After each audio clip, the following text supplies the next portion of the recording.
Good morning students, welcome in your online class 8th class SST के geography का chapter 2। इसके पहले मैंने आपको चैप्टर 1 पढ़ाया था, इसका वर्क भी दिया था आपको। जिसका वर्क कंप्लीट हो जाए वो मुझे यहाँ स्कूल में नोटबुक भेज सकता है चेक करने के लिए। और आज हम पढ़ेंगे चैप्टर 2 भूमि, मृदा, जल, प्राकृतिक वनस्पति एवं वन्यजीव संसाधन।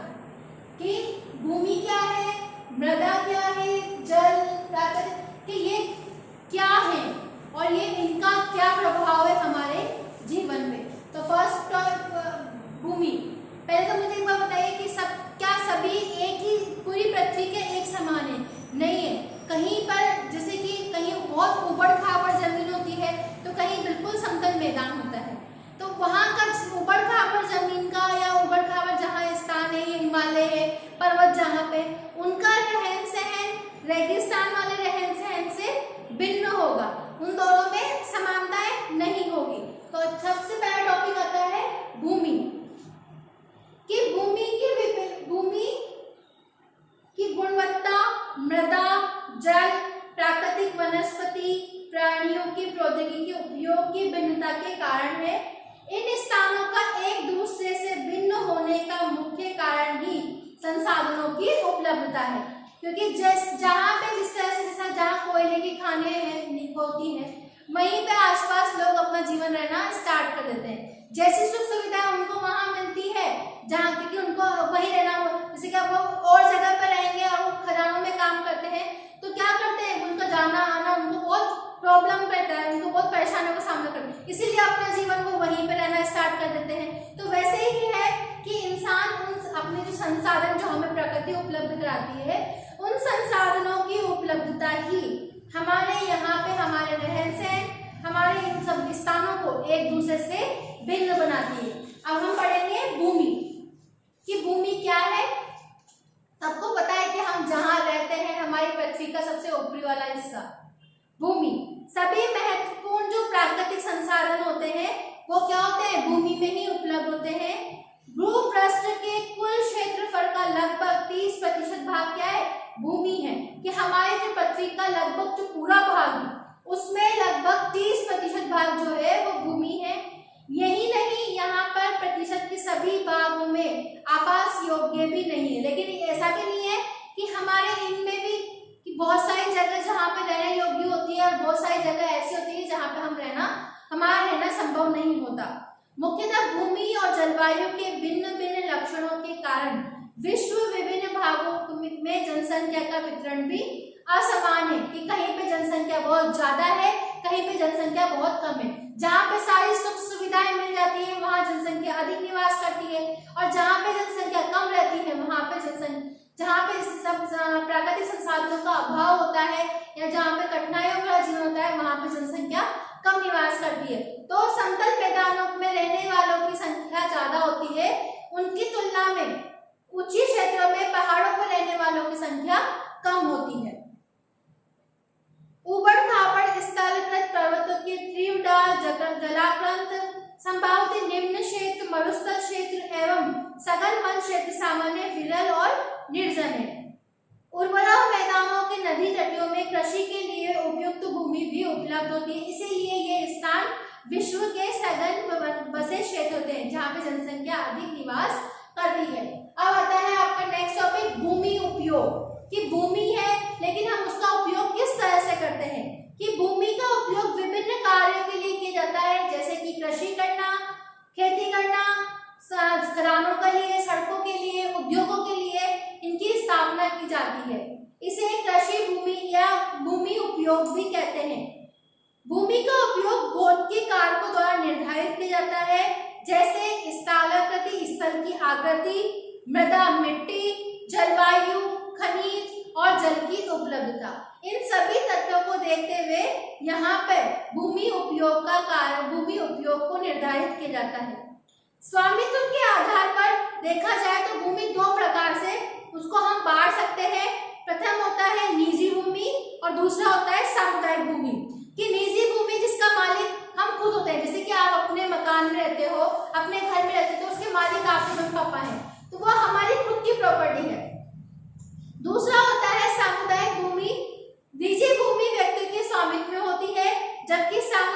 भूमि जो होती है वो समुदाय के स्वामित्व में होती है। सामान्य रूप से इसका उपयोग समुदाय से संबंधित उन सभी व्यक्तियों के लिए किया जाता है जो उसमें सहयोग प्राप्त करते हैं, जैसे कि चारा के लिए चरवाहे जो होते हैं वो एक बहुत बड़े फार्म का उपयोग करते हैं, औषधियां उगाने के लिए, फूल उगाने के लिए, फल उगाने के लिए बड़े बड़े बागानों का इस्तेमाल करना। जनसंख्या और उनकी मांग सदैव ही बढ़ रही है। आपको पता है कि हमारी जनसंख्या दिन प्रतिदिन बढ़ती जा रही है और उसके साथ साथ यहाँ पे रहने वाले जो लोग हैं उनकी मांग भी बढ़ रही है, क्योंकि जनसंख्या बढ़ेगी तो उनके लिए रहने के आवास के लिए उनके लिए जगह कम पड़ रही है। तो वो क्या कर रहे हैं, जनसंख्या बढ़ने के साथ वो पेड़ों को नष्ट कर रहे हैं। लेकिन भूमि की उपलब्धता तो क्या है, हमारे यहाँ पे जो जितनी भूमि हमारी पृथ्वी का 30% जो भाग है जिसमें हम लोग निवास करते हैं वो उतनी ही सीमा में है, अधिक सीमा में नहीं है। जितनी उपलब्धता हमारी प्रकृति ने हम लोगों के रहने के लिए दी है उतनी उपलब्धता हमारी भूमि की सीमित मात्रा में, लेकिन जिस तरह से हमारे यहाँ पे जनसंख्या का विकास हो रहा है उस तरह से हमारे यहाँ पे रहने योग्य जमीन का अभाव होता जा रहा है। स्थान के अनुसार भूमि की गुणवत्ता में अंतर होता है। लोगों में सामुदायिक भूमि का व्यापार क्षेत्र बनाना, नगरीय क्षेत्रों में घर बनाने और ग्रामीण क्षेत्रों में कृषि योग्य भूमि का विस्तार करने के लिए हस्तक्षेप शुरू कर दिया है। आज भूमि उपयोग के लिए प्रतिरूप से व्यापक परिवर्तन हमारे समाज में सांस्कृतिक परिवर्तनों को भी दर्शाते हैं। जैसे अभी आपने देखा कि अपने नगरों में क्या हो रहा है, मल्टीप्लेक्स बन रहे हैं। मल्टीप्लेक्स क्यों बन रहे हैं, क्योंकि कम भूमि पर उस पर बहुत सारे लोग निवास कर सकते हैं। ये भी एक तरह से जगह को कम करने का तरीका हुआ है, वरना जितनी एक बिल्डिंग तो उसमें मल्टीप्लेक्स कितने होते हैं, 8-9 फ्लैट्स मंजिल के होते हैं।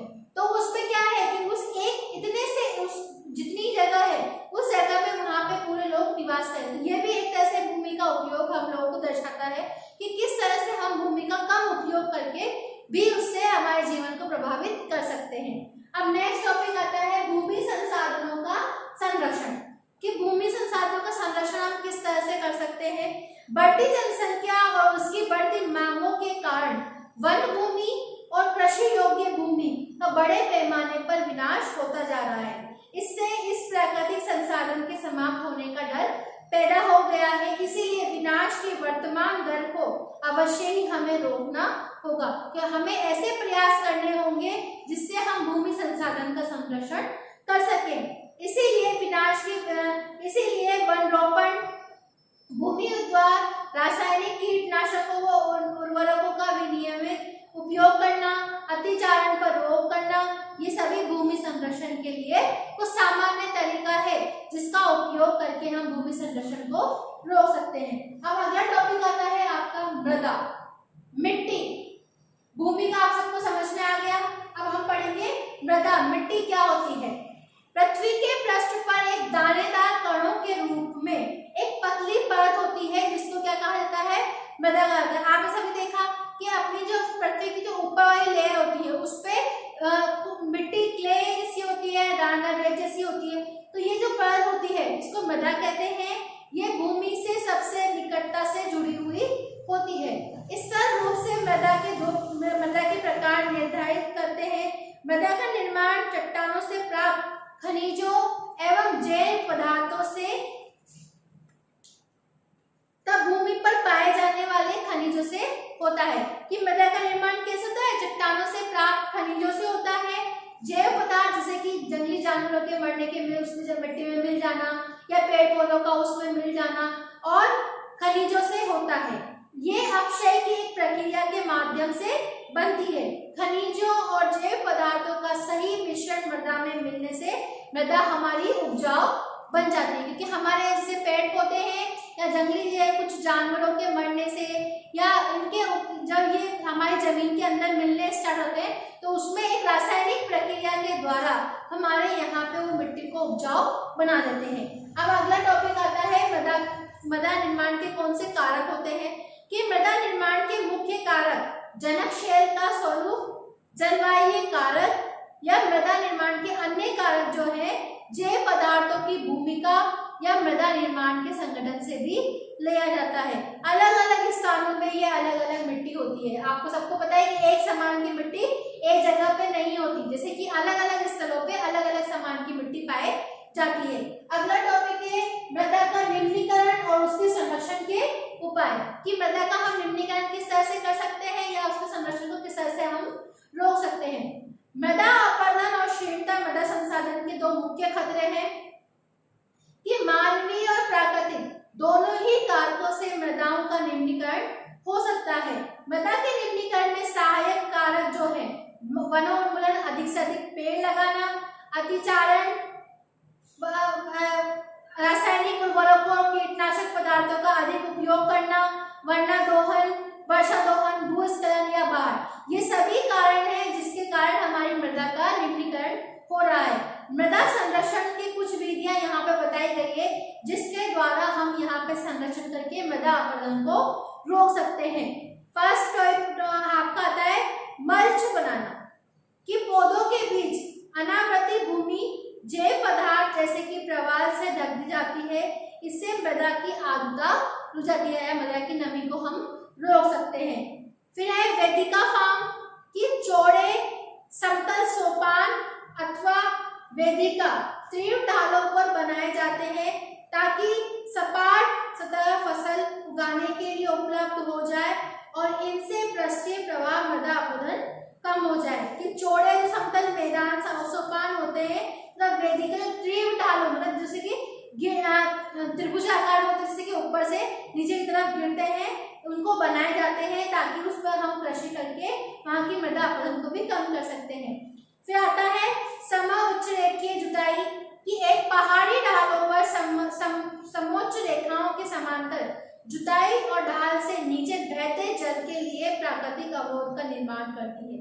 कि कैसे हम उस ढाल पे होते हैं तो ऊपर से नीचे की तरफ, कि जो भी पानी आता है तो वो ऊपर से लेकर नीचे तक की तरफ प्राकृतिक ढाल में एक रेखाओं के तौर पर वहां पर कृषि की जाती है। फिर रक्षक मेखलाएं, कि तटीय प्रदेशों और शुष्क प्रदेशों में पवन गति को रोकने के लिए वहां पे वृक्षों की कतार लगाई जाती है, कि एक लाइन में वहां पे वृक्ष को उगाए जाते हैं ताकि मृदा आवरण को बचाया जा सके। फिर आता है अगला समोच्च रेखीय रोधिकाएं, कि समोच्च रेखाओं पर रोधिकाएं बनाने के लिए पत्थरों, घास, मृदा का उपयोग किया जाता है और रोधिकाओं को सामने जल एकत्र करने के लिए खाइयां बनाई जाती है, कि वहां बड़ी बड़ी खाइयां बनती है जहाँ पे उस जल को हम एकत्र कर सकते हैं। फिर चट्टान बांध, कि ये जल के प्रवाह को कम करने के लिए बनाए जाते हैं। आपको सबको पता है कि बांध क्यों बनाए जाते हैं, जिससे हम जब पानी की जो तीव्रता है उसको हम उसमें रोक सके। ये नालियों की रक्षा करते हैं और मृदा शक्ति को भी रोकते हैं। अब है बीज की फसल उगाना, वर्षा दोहन से मृदा को सुरक्षित रखने के लिए अलग अलग समय पर भिन्न भिन्न फसलें एकांतर कतारों में उगाई जाती है ताकि उससे हम फसल की बीज की फसल होती है, कि एक जो फसल खत्म हो गई और जो फसल आने वाली तो उसके बीज के उन्होंने एक साथ हम उसको उगा सकते हैं ताकि उससे भी हम मृदा को उर्वरा शक्ति को बनाए रख सकते हैं, ताकि हमारी मृदा संरक्षण का हम रोकथाम कर सके या मृदा संरक्षण को कर सके। आज मैंने आपको भूमि का उपयोग, भूमि संसाधन का संरक्षण, मृदा और मृदा का निम्नीकरण और संरक्षण के उपाय आपको बताए हैं। अब अगली क्लास में हम जल या उससे संबंधित बातों को पढ़ेंगे। आज आपको मैंने ये समझ लिया, आपको पढ़ाई समझ में आ गया